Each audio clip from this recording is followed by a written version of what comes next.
অধিকার আছে কেবল একজন সাধারণ পরিবারের হাতে। হ্যাঁ, ঠিকই শুনেছেন। পৃথিবীর সবচেয়ে সম্মানিত ঘর, আল্লাহর ঘর কাবা শরীফের চাবি কোনো বাদশাহ বা রাজ পরিবার নয়, বরং এক সাধারণ বংশের কাছে প্রজন্ম থেকে প্রজন্ম ধরে রয়ে গেছে। আজকের ভিডিওতে জানাবো সেই রহস্যময় পরিবারের গল্প, যাদের হাতে কিয়ামত পর্যন্ত কাবা শরীফের চাবি রাখার ঘোষণা দিয়েছেন স্বয়ং বিশ্বনবী হযরত মুহাম্মদ সাল্লাল্লাহু আলাইহি ওয়াসাল্লাম। কাবা শরীফ ইসলামের পবিত্রতম স্থান। মুসলমানদের কেবল নামাজের দিক নির্দেশনই নয়, বরং দোয়া থেকে শুরু করে হজের সব ইবাদতের কেন্দ্রবিন্দু এই ঘর। কিন্তু জানেন কি, এই ঘরের দরজার দায়িত্ব পৃথিবীর সবচেয়ে শক্তিশালী বাদশাহ বা শাসকের কাছেও নেই। ইতিহাস বলছে প্রাক ইসলামী যুগ থেকেই কাবা শরীফের চাবি সংরক্ষণ ও দরজা খোলার দায়িত্ব ছিল বনু সায়বা গোত্রের হাতে। এই পরিবারের প্রজন্ম থেকে প্রজন্ম কাবার চাবি বহন করে আসছে। এমনকি ইসলামের আবির্ভাবের পরেও সে দায়িত্ব তাদের হাত থেকে কেড়ে নেওয়া হয়নি।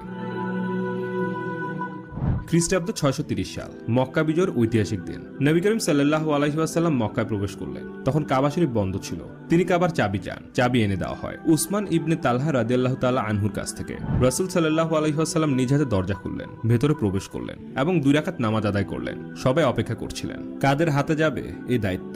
অনেকেই ভেবেছিলেন হয়তো নবী করিম সাল্লাল্লাহু আলাইহি ওয়াসাল্লাম তার প্রিয় চাচা হযরত আব্বাস রাদিয়াল্লাহু তাআলা আনহু অথবা সাহাবী হযরত আলী রাদিয়াল্লাহু তাআলা আনহুকে এই দায়িত্ব দেবেন। কিন্তু সবাইকে অবাক করে দিয়ে নবী করিম সাল্লাল্লাহু আলাইহি ওয়াসাল্লাম ডাকলেন উসমান ইবনে তালহাকে। তার হাতে কাবার চাবি তুলে দিয়ে বললেন, হে উসমান, আজ থেকে কাবার চাবি তোমার হাতে থাকবে। কিয়ামত পর্যন্ত তোমার বংশধররাই এর রক্ষক হবে। আর যে কেউ এই দায়িত্ব ছিনিয়ে নিতে চাইবে সে হবে জালেম। এভাবেই শুরু হয় বনু সায়বা পরিবারের হাতে কাবা শরীফের চাবি রক্ষার ইতিহাস, যা আজও অটুট আছে।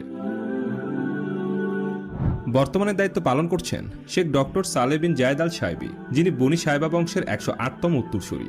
সৌদির বাদশাহ বা বিশ্বের যে কোনো নেতা কাবার ভেতরে প্রবেশ করতে চাইলে তাকে ডাকতে হয়। তার হাতেই রয়েছে কাবার দরজার তালার চাবি। প্রতিবার দরজা খোলা বা বন্ধ করার সময় চাবি রাখা হয় একটি বিশেষ সবুজ ব্যাগে, যা তৈরি করা হয় কাবার গিলাফ তৈরির কারখানায়। গত 1400 বছরে কাবার দরজার তালা মোট 58 বার পরিবর্তিত হয়েছে। সর্বশেষ পরিবর্তন হয় 2013 সালের 18 নভেম্বর, যখন 18 ক্যারেট সোনার নতুন তালা বসানো হয়। বর্তমান চাবির দৈর্ঘ্য 35 সেন্টিমিটার। পুরনো চাবি ও তালাগুলো সংরক্ষণ করা হয়েছে বিশ্বের বিভিন্ন দেশের জাদুঘরে। তুরস্কের ইস্তাম্বুলের তোপকাপি প্যালেসে রয়েছে 54টি চাবি, ফ্রান্সের প্যারিসে আছে 2টি, আর মিশরের কায়রোতে আছে 1টি চাবি। শত শত বাদশাহ, সুলতান, শাসক এসেছে গেছে, ক্ষমতার পালাবদল হয়েছে অগণিত বার, কিন্তু একটি দায়িত্ব কখনো বদলায়নি, কাবা শরীফের চাবির রক্ষক বংশ। কারণ এটি কেবল একটি চাবি নয়, বরং এটি একটি আমানত, একটি ঐতিহাসিক দায়িত্ব, যা বিশ্বনবীর ঘোষণা অনুযায়ী কিয়ামত পর্যন্ত বহন করবে বনু সায়বা পরিবার।